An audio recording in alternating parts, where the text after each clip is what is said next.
Showers of blessing, showers of blessing we need.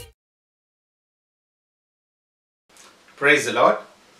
Welcome to showers of blessing. దేవుని కృపలో భద్రపరచబడి నూతన దినంలో ప్రవేశించాం.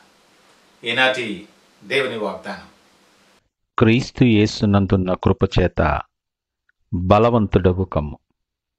Be strong in the grace that is in the Christ Jesus. 2వ తిమోతి పత్రిక 2వ అధ్యాయం 1వ వచనం. Praise God. ఈ నూతన దినములు దేవుడు మీ కొరకు సిద్ధపరిచిన ప్రతి దీవెన ఆకాశపు వాకిళ్ళు విప్పి మీ మీద కుమ్మరించునుగాక. మరి యొక్క నూతన దినములో ప్రవేశిస్తున్న నేపథ్యములో ప్రేమ కలిగిన వాగ్దానము ద్వారా దేవుడు మనల్ని దర్శిస్తూ ఉన్నాడు. ఈ ఉదయకాలం అద్భుతమైన ఆదరణ కలిగించే మాట ద్వారా దేవుడు మనల్ని బలపరుస్తూ ఉన్నాడు. నీ బలహీన స్థితిలో బలపరిచే కృపగల మాట ఇది. ఆయన కృప నిన్ను బలపరుస్తుంది. నీ ప్రతి పరిస్థితికి చాలిన దేవుని కృప నిన్ను బలపరిచి నిన్ను బలవంతునిగా చేస్తుంది. పౌలు గారి మాటలు జ్ఞాపకము చేసుకుందాం.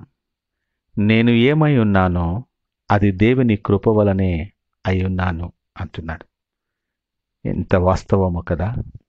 ఈ దినం వాస్తవానికి మనం ఏమై ఉన్నామో, మన శక్తి, మన సామర్థ్యం, మన హోదా, మన కుటుంబం, మన ఆరోగ్యం, ఉద్యోగం, వ్యాపారం, ఇలా చెప్పుకుంటూ పోతే సమస్తమును ఆయన కృప వలనవే. అనుగ్రహింపబడిన కృప నిష్ఫలము కాలేదు. ప్రియదేవుని జనాంగమా, నీ ప్రయాణంలో ప్రయాస ఉండొచ్చు, ఇరుకులు ఇబ్బందులు ఉండొచ్చు, కష్టకాలాలు ఉండొచ్చు. వీటన్నిటిలో కూడా దేవుని కృప మనల్ని విడిచిపోలేదు. పౌలు సాక్ష్యము ద్వారా మనకు సత్యాన్ని తెలియచేస్తున్నాడు. అని అంటున్నాడు, ప్రయాసపడినది నేను కాదు, నాయందు నీకు తోడై ఉన్న దేవుని కృపయే అన్నమాట. నిజమే కదా.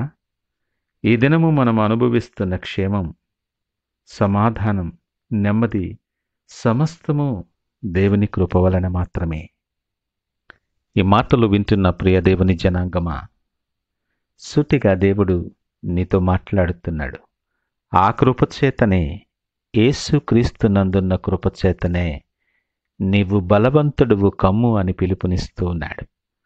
నీ పరిస్థితుల ప్రభావము చేత చుట్టబడక, అనేకమైన నేపథ్యాల్లో నువ్వు కృంగిపోక, ఆయన కృపలో నువ్వు ఎదగాలి.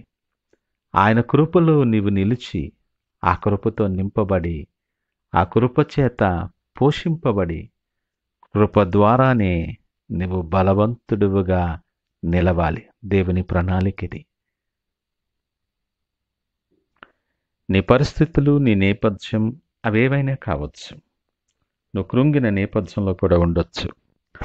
నీ వరకు నీ పరిస్థితి, నీ శ్రమ అవన్నీ పెద్దగా కనిపించవచ్చు.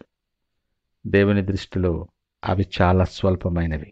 అందుకే అంటున్నాడు, నా కృప నీకు చాలు. ఉదయకాలం ఒక ఆలోచన చేద్దాం. ఈ గొప్ప కృపగల దేవుని యందు నీ విశ్వాసం ఏ రీతిలో ఉన్నదో ఆలోచన చేద్దాం. ఎందుకంటే విశ్వాసము ద్వారానే ఈ కృపలోనికి ప్రవేశం కలుగుతుంది. నీ విశ్వాసాన్ని సరిచూసుకో. బలహీనతగా ఉంటే సరిచేసుకోవలసిన సమయం ఇది. క్షయమయ్య వాటి మీద కాక అక్షయమైన వాటి మీద నీ మనస్సుంచు.